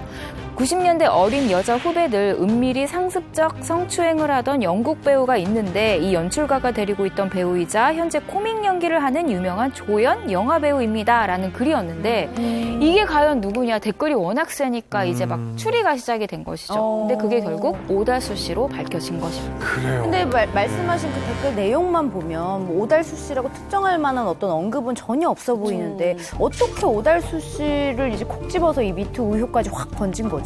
글쎄 이게 미투 사건이 왜 곧바로 해체됐지만요. 그 이윤택 연출가가 창단한 연희당 거리패는 그 당시에 정말 유명한 극단이었습니다. 사실. 그래서 그때 이제 대학로에 실력 있는 배우라고 알려지는 배우들이 대부분 이제 연희당 거리패 출신들이 꽤 많았었어요. 그 배우 오달수 씨, 그리고 곽도원 씨, 이희준 씨, 그리고 황석정, 그리고 윤재문 씨, 뭐 이런 분들이 다 이 연희당 거리패 출신이고요. 굉장히 핫하기도 했지만 한편으로는 또 조금 굉장히 좀 폐쇄적인 일이다라는 느낌 들 정도로 그러니까 굉장히 이분들끼리 동지애가 되게 강하기도 했었고 좀 다른 극단하고 조금 분위기가 달랐었어요. 나흘 뒤에 이 기사에 추가 폭로 댓글이 달렸습니다. 여기에 오모 씨라고 명시가 되어 있었기 때문에 그 배우의 정체가 드러나게 된 거죠. 네. 이 댓글을 보고 이제 미투 가해자가 오달수라는 실명 기사가 쏟아져 나오자 오달수 씨가 익명 댓글에서 제기된 성추행 주장은 결코 사실이 아니다라면서 공식 입장을 내놓습니다. 그리고 오달수 씨가 공식 입장을 밝힌 그날 저녁 피해자라고 주장하는 A 씨가 한 뉴스에 출연해서 인터뷰를 하면서 오달수 씨의 미투 의혹은 걷잡을 수 없을 만큼 정말 커졌죠. 네, 바로 A씨가 방송 인터뷰를 통해서 성추행이 아닌 성폭행을 당했다라고 밝혔기 때문인데요. 당시 A씨의 주장에 따르면 지난 1990년 자신보다 내기수 높은 선배였던 오달수 씨와 함께 연극 쓰레기들을 작업할 때 오달수 씨가 잠시 이야기를 하자고 해서 그냥 따라갔는데 반항할 틈도 없이 성폭행을 당했다라고 밝혔습니다. 네, 그런데 충격적인 폭로는 다음 날에도 있었습니다. 이 연극 배우 지 씨가 본인의 실명과 얼굴까지 공개를 하면서 오달수 씨에게 성추행을 당했다라고 주장을 한 건데요. 이 전날 성폭행 피해를 주장하는 여성분을 보고 용기를 얻었다라고 얘기를 했는데 이 지 씨의 말에 따르면 오달수 씨가 2000년대 초반에 본인의 연기 지도를 해줬다고 해요. 그러면서 어떠한 장소로 데려갔는데 이 장소가 약간 의외입니다. 바로 모텔이었던 것이죠. 이 모텔에서 성추행을 당했다고 주장을 했습니다. 아니 근데 당시 오달수 씨는 어떤 입장을 밝혔나요? 네, 연극 배우 G 씨의 인터뷰가 나온 바로 다음 날 오달수 씨는 최근 일어난 일들은 모두 자신의 잘못이다로 시작하는 공식 사과문을 내놨거든요. 앞서 A 씨에겐요. 25년 전이지만 잠시나마 연애 감정이 있었다고 생각합니다. 어느 시점이든 제가 상처를 드린 것을 진심으로 사과드리겠습니다. 라고 했고요. 이 G 씨에 대해서는요. 어떻게 말하든 변명이 되기에 가슴이 아프고 답답하지만 자신에게 주는 준엄한 질책으로 받아들이겠습니다. 라고 사과를 했고 결국 오달수 씨는 모든 활동을 전면 중단했습니다. 그 사과를 하면서도 잠시나마 연애의 감정을 품었다라고 표현을 했어요. 그러니까 미투 사과문에서 절대 쓰지 말아야 되는 표현을 썼다고 생각을 해요. 이 많은 기자들이 당시에 이거에 문제점을 제기를 했거든요. 사실 정말 결백하다면 미안하다라는 표현 자체를 쓰면 안 되는 거예요. 그 말이 자체가 앞뒤가 모순이잖아요. 안 맞는 거잖아요. 그렇죠. 모순이죠. 이 오달수 씨라고 하면 그 천만 요정이라고 불릴 만큼 수많은 대작에 출연하셨잖아요. 맞아요. 근데 그 당시에도 출연하던 작품이 있었을 거라고 생각이 되는데 타격이 컸을 것 같아요. 제가 알기로는 오달수 씨 하차로 캐스팅을 다시 한 작품도 꽤 있다고 들었습니다. 네, 일단 오달수 씨가 가장 먼저 하차를 한 작품이 바로 나의 아저씨입니다. 여기서 이성균 씨의 큰형 역할로 원래 출연을 할 예정이었는데 오달수 씨가 하차를 한 이후에 배우 박호선 씨가 캐스팅이 됐고요. 영화 네 부모 얼굴이 보고 싶다 그리고 이웃사촌 컨트롤 3편은 이미 촬영까지 다 마친 상황이었어요. 근데 어쨌든 이 오달수 씨의 미투 의혹 이후에 2년 넘게 개봉을 하지 못하고 있는 상태입니다. 당시 가장 유명했던 영화는 신과 함께였죠. 이 원, 투를 같이 촬영했는데 원은 이미 상영이 됐고요. 2의 상영을 앞두고 있었는데 결국 오달수 씨 분량을 모두 통편집 처리하고 조한철 씨가 들어가서 영화를 다시 찍었는데 이 과정에서 제작비가 한 20억 원 정도가 추가로 투입이 됐습니다. 오달수 씨가 주연작도 몇 개 있었는데 그보다는 굉장히 비중 있는 조연으로 참여를 많이 했는데 조연임에도 불구하고 출연료가 2억에서 3억에 이를 정도로 이 충무로에서는 굉장히 핫한 배우였거든요. 그렇기 때문에 오달수 씨의 사건은 더 많은 이들한테 충격을 줬습니다. 최근에 이제 최종 무혐의 처분을 받았다라는 건 많은 분들이 모르셨던 사실 같아요. 네네. 미투 의혹 발생한 지 1년 6개월이 지난 2019년 8월 오달수 씨가 부산지방경찰청 조사 결과 올해 초 경찰 측으로부터 무혐의로 내사 종결을 확인했다라고 밝혔습니다. 미투 의혹 사건이 종결됐다는 것을 알림과 동시에 독립영화 요시찰로 복귀한다고 밝히면서 지난 일은 CCBB가 가려지지 않은 채 일방적인 질타를 받았다. 초심 잃지 않고 열심히 하겠다라면서 복귀 의사를 밝힌 바가 있습니다. 네, 오달수 씨는 미투 의혹이 불거졌던 해죠. 2018년 9월에 그 소속사와 전속 계약이 만료가 됐어요. 그런데 이 의혹이 말끔히 해소되기 전인 2019년 2월에 새로운 소속사와 계약을 맺었거든요. 아무래도 이렇게 칩고 도중에 계약을 맺었다는 건요.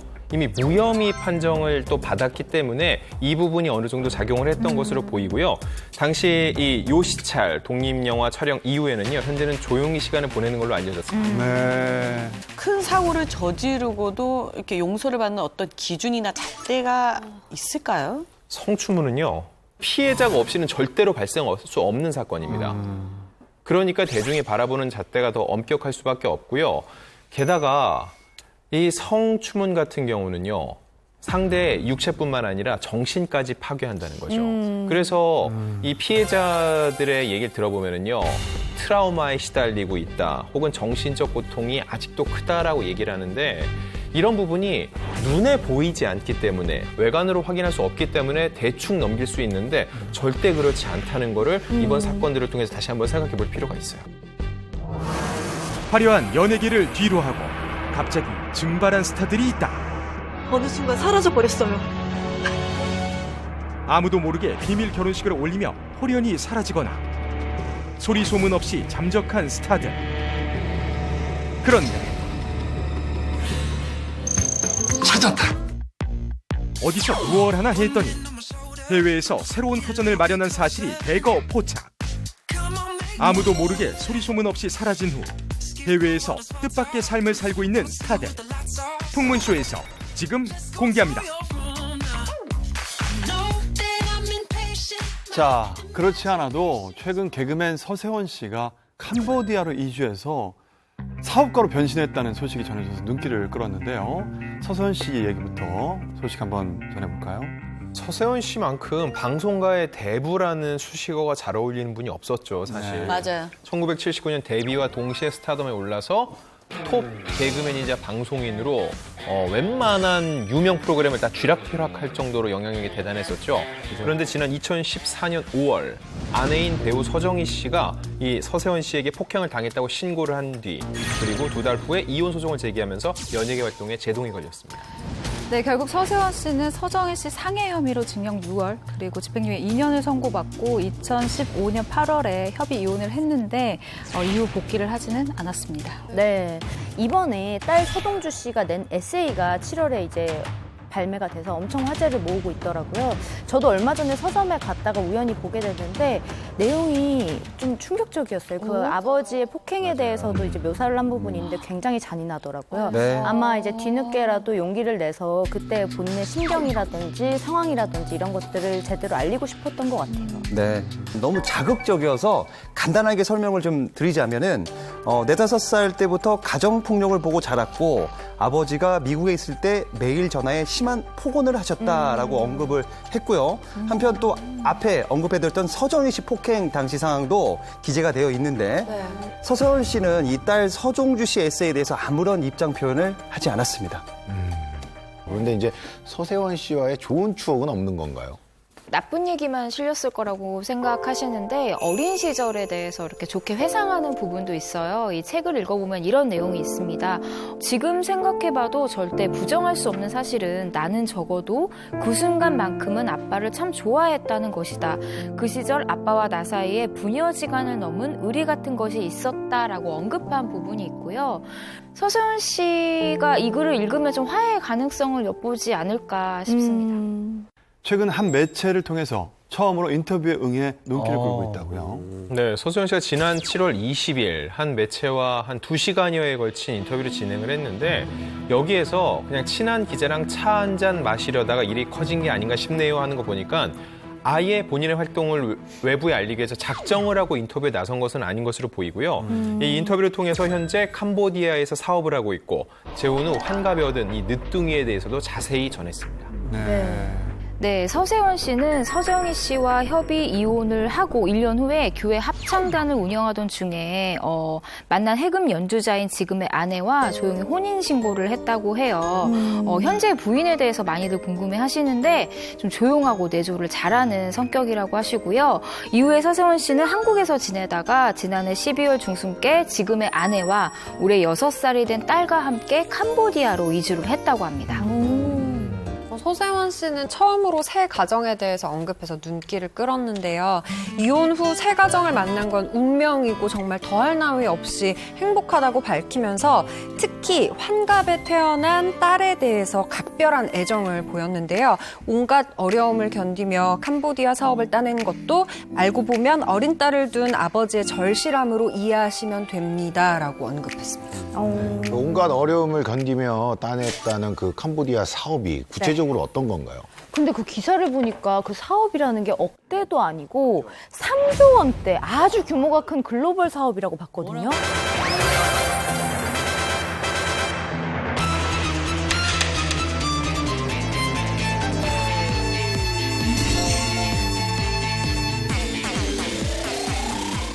그 온갖 어려움을 견디며 따냈다는 그 캄보디아 사업이 구체적으로 어떤 건가요? 기사를 보니까 그 사업이라는 게 억대도 아니고 3조 원대 아주 규모가 큰 글로벌 사업이라고 봤거든요. 잘못 본 거 아니에요, 지금? 잘못 본 게 아닙니다, 여러분. 이 서세원 씨가 현재 캄보디아에서 3조 원대 복합 건설 사업체를 주관하는 이 해외 법인을 운영을 하고 있어요. 그런데 이 낙찰받은 사업 같은 경우에는 국영 스포츠 TV 미디어 사업을 포함해서 대규모 이 부동산 건설 사업권도 같이 함께 있었다고 하는데요. 아무래도 이 건설 전문 기업이 아니라 민간 기업이 그것도 해외 부동산 개발 산업을 성사시킨 건 이례적이다라고 볼 수가 있죠. 저는 처음에 단순한 이주라고 생각을 했었는데 그러면 처음부터 부동산 사업자 캄보디아로 간 겁니까? 네, 그건 아닙니다. 서세원 씨가 원래 홈쇼핑 런칭 문제로 캄보디아에 갔었어요. 근데 그 일이 틀어진 거예요. 그런데 캄보디아에 한류가 있잖아요. 거기서 이제 기회를 엿봤던 거죠. 그래서 한류 컨텐츠를 포함한 방송 쪽 일을 또 마침 제안을 받았다고 합니다. 무엇보다 캄보디아 문화부 장관이 직접 서세원 씨에게 국영 스포츠 TV를 세워보는 게 어떻겠냐라고 제안을 해서 이 사업에 뛰어들게 된 것이라고 해요. 진짜. 순서를 따져보면요. 방송사 운영에 대한 일을 얘기하다가 캄보디아 정부와 친분을 쌓았고 그래서 건설 사업까지 확장하게 됐다고 하거든요. 그런데 2023년에 동남아시안 게임이 있습니다. 이게 캄보디아의 수도인 푸놈펜에서 열리거든요. 이때 올림픽 선수촌과 리조트 건설까지 추가되면서 3조 원대로 커졌다고 하거든요. 2018년 기준으로 캄보디아 국내 총생산이 246억 달러입니다. 28조 정도예요. 그러니까 이 사업은요. 캄보디아 1년 국내 총생산의 10분의 1 규모를 서세원 씨가 다 관리한다는 얘기예요. 어느 정도의 우리나라에서도 대단한 거지만 캄보디아로 따졌을 때 얼마나 큰 사업인지는 대충 어느 정도 감이 잡히시죠. 대기업이나 해야 되는 일이신 거예요, 진짜. 서세원 씨가 이 사업적으로 능력이 탁월한 건 확실한 것 같아요. 왜냐하면 서세원 씨가 캄보디아뿐만이 아니라 한국에서도 사업을 진행 중입니다. 경기도 용인시에 있는 이 100억 원대 타운하우스형 복합 빌라를 지어서 분양 중이고요. 그리고 현재 국내와 캄보디아에 있는 이 호텔 리조트 사업 등 총 4개의 건설 관련 법인을 소유를 하고 있는 상황이에요. 그렇다 보니까 한국과 캄보디아를 왔다 갔다 이제 오가면서 그 어느 때보다 바쁜 생활을 하고 있다고 합니다. 그리고 현재 서세원 씨는 업무차 일시적으로 한국에 머무르고 있는 것으로 보입니다. 서세원 씨가 캄보디아에서 사업을 잘 하고 계시는 것도 이제 놀라운데, 아니, 제 어렸을 때 기억으로 또 진짜 방송을 진짜 잘했던 분으로 기억을 하거든요. 예. 근데 이제 방송으로 이제 복귀하실 생각은 없으신 건가요? 아직도 출연 요청이 들어온다고 해요. 근데 인터뷰에 따르면 본인은 방송 복귀 의사는 없다고 말씀을 하셨고요. 본인은 유명인이 아닌 평범한 민간인처럼 살고 싶다. 우선순위가 방송보다는 사업이라고 얘기를 했고, 그리고 방송 진행보다는 운영이라는 새로운 영역에서 남은 열정을 쏟아부으려 합니다라고 했는데, 본인 역시도 국내 방송 복귀를 그렇게 적극적으로 타진하고 있는 것 같지는 않습니다. 해외에서 부동산 사업을 펼치고 있는 서세원 씨 얘기를 하다 보니까 전 이분이 또 떠오릅니다. 이 밤의 끝을 잡고 있는 나의 사랑이 더 이상. 그룹에 소속됐던 분이에요. 천생연분. 따라따라 따딴따. 예.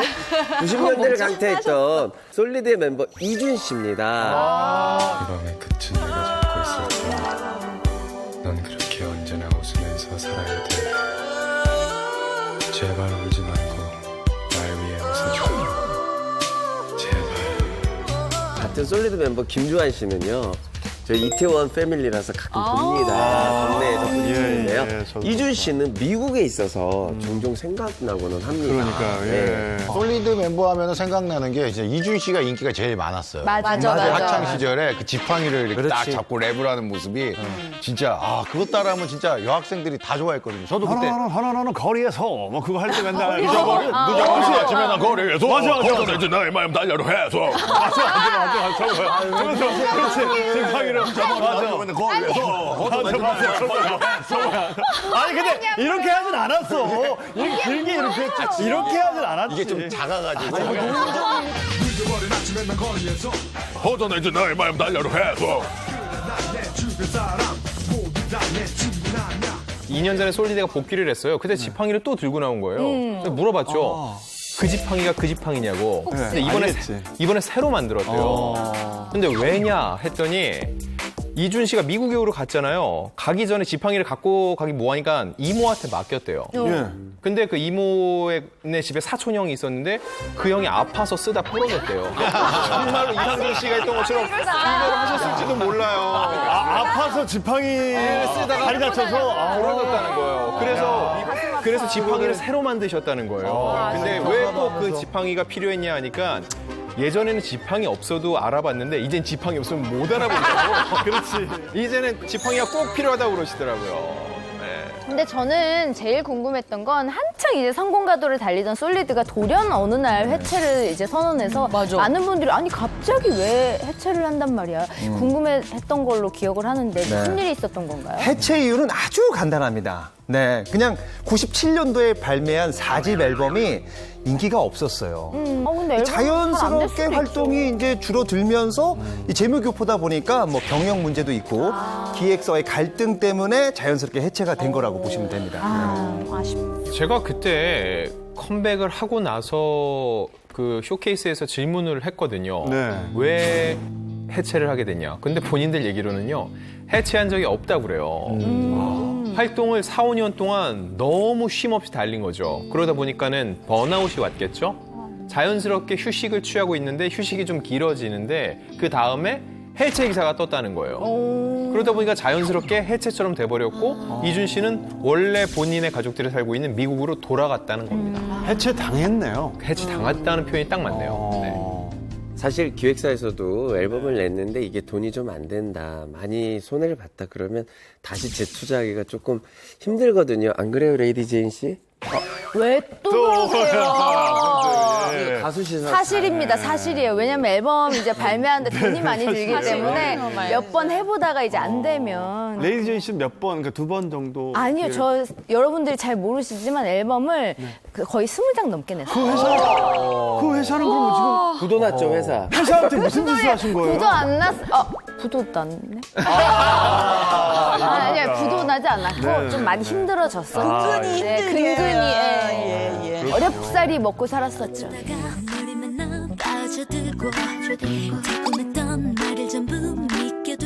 솔리드가 한창 사랑받던 1997년 활동을 중단했으니까 이준 씨가 그때 미국으로 돌아간 거면 벌써 23년이라는 세월이 지났는데요. 현재는 어떻게 지내고 있나요? 네, 이준 씨는 1997년에 고향인 미국 LA로 돌아갔는데 이 LA에서 명문으로 불리는 이 남가주 대학교를 졸업을 했습니다. 그리고 2004년에 결혼을 해서 쌍둥이를 낳았다고 합니다. 지금은 사업가이자 한 가장의 아빠로 평범하게 살고 있습니다. 그리고 김주한 씨가 말씀한 대로 부동산 사업가로 변신을 했어요. 그런데 직원이 30명이나 있다. 우와, 크게 하시네. 되게 크다. 이준 씨가 재정상 인기 가수에서 부동산 사업가로 변하는 게 쉽지 않았을 것 같은데 어떻게 부동산 사업가로 이렇게 나가게 된 건가요? 이준 씨 같은 경우는 솔리드 활동할 때부터 이 부동산에 관심이 많았다고 해요. 사실 그 과거 부모님이 가게를 하셨는데 매달 월세를 내면서 이런 얘기를 했대요. 우리처럼 살지 말아라. 빌딩 주인이 되는 게 소원이다. 그래서 이 얘기를 듣고 자라서 저절로 빌딩에 관심을 갖게 됐다고 합니다. 그리고 대학 졸업 후에 이제 집을 이제 하나 샀는데 이 집을 이제 꾸미기 시작하면서 잘 꾸몄는데 집을 팔 때 돈을 많이 받게 된 거예요. 그래서 주변에서 야 부동산 사업 해봐라. 잘 될 것 같다. 그때부터 집을 구매 후 리모델링해서 팔면서 부동산 투자 사업을 시작하게 된 거죠. 그렇군요. 예. 근데 건너 제가 듣기로는 요즘도 부동산 사업이 잘 되고 있다고 들었는데 최근엔 가수로서도 소식을 좀 알렸다라는 얘기를 들었거든요. 이준 씨가요? 네, 예. 맞습니다. 다름 아닌 월간 윤종신 5월호에서 그 반가운 목소리를 들어볼 수가 있는데요. 최근 어머니의 건강 때문에 귀국 후에 자가격리까지 무사히 마친 윤종신 씨가 지난해 연말부터 해외를 돌아다니면서 음악 작업을 하는 이방인 프로젝트를 진행했는데요. 지난 5월에 이지 리스닝이란 곡에 이준 씨가 내레이션으로 참여를 했습니다. 잠시 함께 들어보실까요? 네. Listen, I just want you to sit back. 아우 중전 나 못 살아. 너무 좋다. 녹는다, 녹아. Relax. 릴렉스. Take take a trip with me. 역시 남자는 중저음이야. 아, 진짜 목소리가 아주 예술이네요. 너무 좋소. 진짜 남자들은 톤이 낮아야 매력 있는 거야. 이상준 씨. 아니 저거에 아니, 다 고개를 왜 이렇게 저 목소리의 원조는 해주세요, 똑같이. 저 목소리의 시작은 이거예요. 다시 널 볼 수 없겠지. 다시 날 볼 수 없겠지.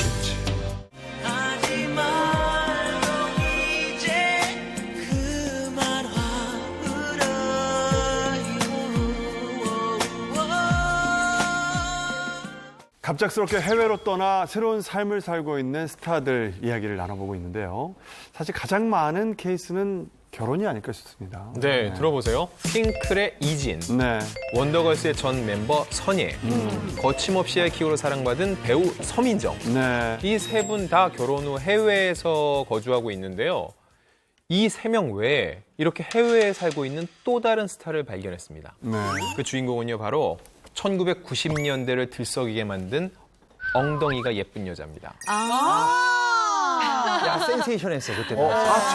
정성경 씨. 네. 정성경 씨. 정성경 씨는 1988년에 영화 항공레탑에서 이 단역으로 출연을 하면서 데뷔를 했는데 1994년 아주 운명 같은 영화를 만나게 되는데 저는 이 영화의 포스터를 아직도 잊을 수가 없어요. 굉장히 강렬했기 때문에 바로 영화 너에게 나를 보낸다라는 영화인데 이 영화에서 정성경 씨가 맞아요. 정말 두 사람이 파격적인 좀 배드신을 보여줬잖아요. 그리고 엉덩이가 예쁜 여자라는 단어는 지금도 정성경 씨의 고유 명사인 것 같아요. 당시 그 영화 너에게 나를 보낸다 인기가 정말 어마어마했습니다. 네. 학생들이 이거 보려고 진짜 엄청 달려갔는데 보면 안 되는 못 봤죠. 막 안 된다고. 저도 못 봤어요. 20살 이후로 봤거든요. 당시 서울 기준 42만 명이 봤습니다. 그러니까 지금으로 치면 700만에서 800만 봤다고 보시면 돼요. 이 작품으로 정성경 씨는 정말 청룡 영화상을 비롯해서 대종상 영화제, 백상예술대상에서 신인 여우상을 받게 됩니다. 사실 뭐 너에게 나를 보낸다가 굉장히 센세이셔널한 영화였어요. 그래서 이제 원래 상영했던 큰 극장 말고 동시 상영관이 또 있어요. 이렇게 골목 뒤쪽으로 가면 그런데 딱 걸리면요, 아저씨들하고 막 다 들어가가지고 네. 그 몰래 신분증 위조한 좀 늘수구리한 고등학생들 막 이런 친구들이 다 보러 가고 늘수구리하다는 말 너무 오랜만에 이랬던 영화 같으신 분들이 요즘은 주인공이 이렇게 비슷한 시기에 드라마를 찍으면 난리가 나지 않습니까? 그쵸. 근데 정성경 씨는 워낙 잘 나가던 시기가 있었기 때문에 1990년대에 일주일에 3편의 드라마가 방영이 됐어요. 동시 이게 대단한 겁니다. 동시에? 네. 그러니까 요즘 함수원 씨 같은 거죠. 여기저기 일주일에만 3-4개씩 예능이 막 빵빵 나오는. 자, 일단 수목 드라마 명성황후에 나왔고 주말 드라마 동양극장 나왔고 S채널 수요 시트콤이었던 하니하니에 동시에 출연을 해서 몸이 10개라고 해도 모자라지. 진짜 바쁘죠. 그러던 2007년 1월이었습니다. 37의 나이였던 정성경 씨가 돌연 결혼 발표를 한 거예요. 그런데 사실 갑자기 결혼 발표를 한 것 자체도 굉장히 놀라운 소식인데 여기에 이 결혼식 장소가 한국이 아니었습니다.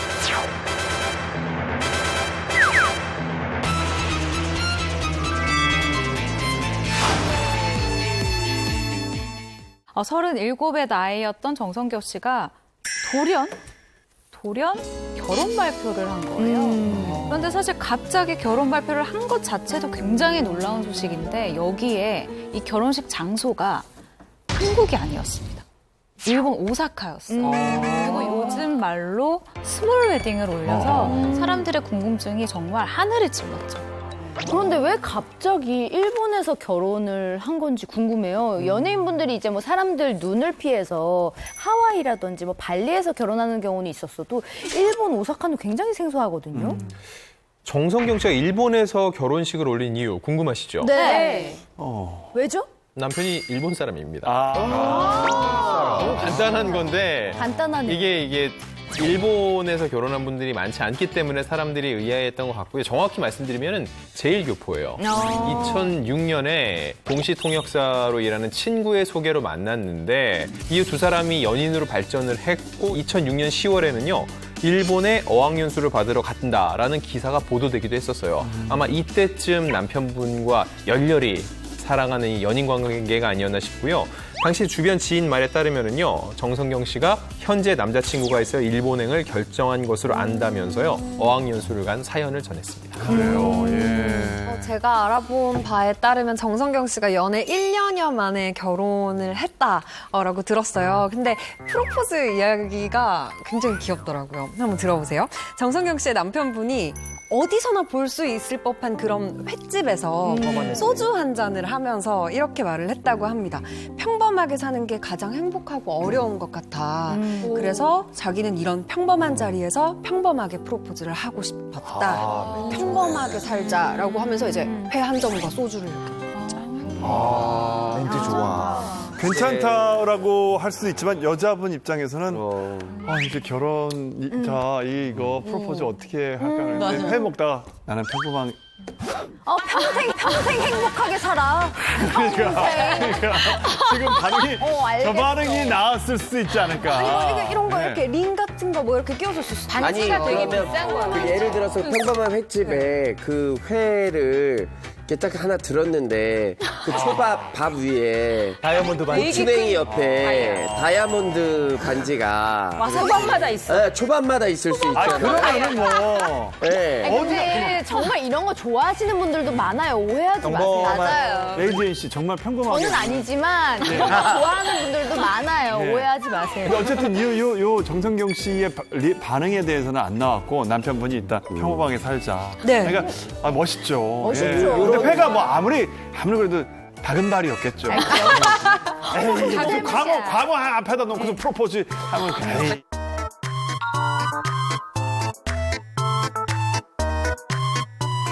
정성경 씨가 결혼 소식을 전한 후로 한동안 연예계 활동이 정말 뜸했던 걸로 기억하는데 그럼 일본에서 지금 생활 중이신가요? 남편은 주재원이라고 합니다. 그렇다 보니까 뭐 잦은 지사 발령을 받았고 지난 2013년에 남편이 해외로 발령이 나면서 자연스럽게 온 가족이 싱가포르로 가게 됐다고 합니다. 현재도 이 가족과 함께 싱가포르에서 거주 중으로 알려져 있습니다. 네, 지난 2016년 3월에 한 잡지를 통해서 정성경 씨가 이 싱가포르에서의 자신의 일상을 그러니까 일과를 공개하기도 했었는데요. 기상 시간은 새벽 6시예요. 첫째 깨워서 아침 먹이고 도시락 싸서 스쿨버스 태워보내고 돌아오면 7시. 다시 둘째 깨워서 유치원 보내고 나면 8시가 돼요. 그리고 오전에는 영어학원에서 수업을 듣고 돌아오는 길에 장을 봐요. 집안일을 하고 있으면 아이들과 남편이 오죠. 제 일상은 전쟁터예요. 촬영하는 것보다 더 빠듯할걸요? 라고 이야기를 해서 정말 많은 주부분들의 공감을 사게 됐습니다. 공감이 가죠? 정말 평범한 공감이 가요. 네. 그러네요. 예. 자, 정성경 씨가 앞으로 활동 계획을 밝힌 건 없나요? 정성경 씨는 지난 2002년부터 18년째 꾸준히 좋은 일을 하고 계신데요. 바로 장애인 먼저 실천 운동 본부에서 홍보대사로 일을 하고 계십니다. 예. 평소 장애인 인식 개선을 위해서 영상물에 출연을 하시기도 하고 또 캠페인에 꾸준히 참여를 하는 것으로 알려져 있습니다. 여러분, 이 노래 기억나십니까? 어떤 노래죠? 쳤었던 뻔다 니보다 두 딸이 어디서 들어본 멜로디이긴 한데.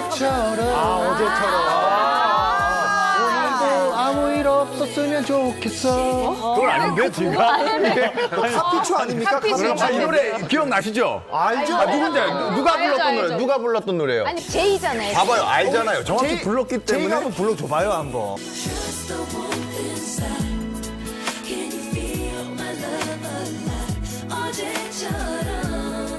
제가 정성경 씨 얘기를 하다 보니까 갑자기 보고 싶은 사람이 생겼습니다. 이 제이 씨가 결혼해서 이제 미국으로 가셨다고 들었는데 어떻게 지내십니까? 이 제이 씨 하면 가장 먼저 떠오르는 게 바로 어제처럼 아닙니까? 맞아요. 2000년대 엄청난 인기를 끌어왔고 당시 그 지상파 3사 모두 1위를 할 정도로 어마어마한 인기를 끌었습니다. 예. 인기 진짜 많았죠. 정말 많았어요. 이 기록이 대단한 게요. 2000년도면 사실 1세대 아이돌들이 가요계를 장악하던 시기였습니다. 맞아요. 그래서 원타임 신화, 컨트리 꼽고 이런 쟁쟁한 맞아. 가수들 틈에서 이때 1위를 했다라는 건 정말 대단하거든요. 여성 솔로 가수인데 정말 인기가 많았어요. 어제처럼 노래가 다 다른 노래 같아. 저기밖에 모르죠. 아, 이거 어제처럼은 아시죠? 레이디 제인 씨가 그러면 제대로 한번. 저도 근데 사실 이 부분밖에 몰랐어요. 그러니까 그 부분. 어제처럼 오늘도 아무 일 없는 듯이. 아, 저 콧소리. 그래. 아, 저 비용 좀 그만하세요. 비용. 맞아. 저 귀여워. 맞아. 와, 콘서트 보는 듯 했어요. 네. 거짓말 하지 말아요. 진짜 영혼이 하나도 없네요. 네, 제이 씨가 이렇게 쟁쟁한 가수들 사이에서 1위를 할 수 있었던 비결 뭘까요? 바로 컨셉 때문이었다고 하는데 저도 정말 몰랐던 사실인데 제이 씨가 1집 때는 댄스 가수였다. 아, 맞아요. 댄스를 하셨어요. 난 기억나. 기억나. 댄스로 일단 데뷔를 했는데 반응이 많이 없었어요. 그래서 2집에서 어제처럼이 나서 대박이었어요. 대박이 났어요. 2집부터 R&B로 이제 나오게 된 것이죠. 사실 컨셉 때문이라고 하지만 진짜 이유는 실력이겠죠. 네, 노래가 너무 좋았어요. 맞아요. 목소리도 좋고. 네. 네, 그렇게 가요계에서 맹활약을 하다가 2013년 9월에 임자를 만납니다. 주한미군의 작전 장교 출신인 3살 연상의 미국인 남자친구 데이빗을 만나서 사랑에 빠지게 되는데요. 보니까 이분이 저랑 뭐라고 해야 되지? 이 결혼 업체 동기더라고요. 다름 아닌 박수홍 씨가 운영하는 업체를 통해서 결혼을 하셨습니다. 진짜요? 잘 알겠네요. 저기 문 닫은 웨딩 업체 말하는 거죠. 그렇죠, 문자는. 네. 지금은 닫았으니까 뭐 당당하게 말씀하실 수 야. 아니 그 당시에 저는 예. 제이 씨를 이제 방송에서 이제 동생으로 보잖아요. 그러니까 너무 착해요. 너무 착해. 진짜 그래서 결혼식도 너무 이쁘게 해주고 싶었던 내가 뭐 해줬는지는 정확히 잘 해줬는지 기억이 안 받을 나지만 건 다 받았다는 얘기가 있는데. 그래도 해주려고 최선을 다했어요. 그래. 두 사람이 처음 만나게 된 곳이요. 가수 제이 씨가 가족들하고 함께 하는 곳으로 알려진 경기도 고양시에 위치한 수제버거집이라고 해요. 사실 이 수제버거 가게는 제이 씨가 직접 주문을 받고 또 서빙을 하는 걸로도 유명하지만 이미 맛집으로 유명한 가게였다고 합니다. 그곳에서 제이 씨 지인인 부부가 수제버거를 먹으러 왔다가 함께 데리고 온 사람이 지금의 남편분이신 거죠. 그 제이 씨가 이 수제버거 가게에서 가끔 노래를 부르곤 했대요. 네. 자연스럽게 그 모습을 보고 이제 서로 식사를 하면서 서로 얘기를 하다 보니까 또 잘 맞는 거야. 이 사람 아니면 안 되겠다라고 해서 연애 1년 만에 결혼에 꼴이 나게 됐다고 합니다. 네, 제이 씨가 당시 남편의 성격에 대해서 이렇게 자랑을 한 적이 있어요. 데이빗이라는 친구는 진짜 사랑을 줄 줄도 알고 받을 줄도 알고 자상하기도 하고 남자다우면서도 무뚝뚝한 면도 있는데 또 정말 깊고 대화가 잘 되고 엄청 웃기는데 가볍지는 또 않다. 알겠습니다. 이게 한 분이에요. 강력한 남자라는 거죠. 아이고잖아요. 네. 아무튼 뭐 얘기만 들어도 너무너무 환상의 짝꿍을 잘 만났다는 그런 생각이 드는데 그러면은 결혼하시고 나서 지금 현재 제이 씨는 어떻게 지내고 있나요? 지난 2016년에요. 결혼 3년 만에 어여쁜 딸을 출산을 했고 취재한 바에 따르면요. 미국 버지니아 주에 거주를 하면서 육아에 전념을 하고 있대요. 그리고 남편분도 평범한 회사 생활을 하고 있는데 평범함이 가장 행복할 수 있다는 걸 보여주고 있는 분인 것 같아요. 다양한 이유로 해외에서 거주 중인 스타들을 만나봤습니다. 소식이 뜸했던 스타들을 만날 수 있어서 더욱 반가웠는데요. 연예계에서도 좋은 모습으로 다시 만날 수 있길 기대합니다. 진실이 알고 싶은 풍문이 있으십니까? 여러분의 궁금증이 풀릴 때까지 넓고 깊고 흥미로운 풍문어 드로쇼는 계속됩니다. 여러분, 감사합니다.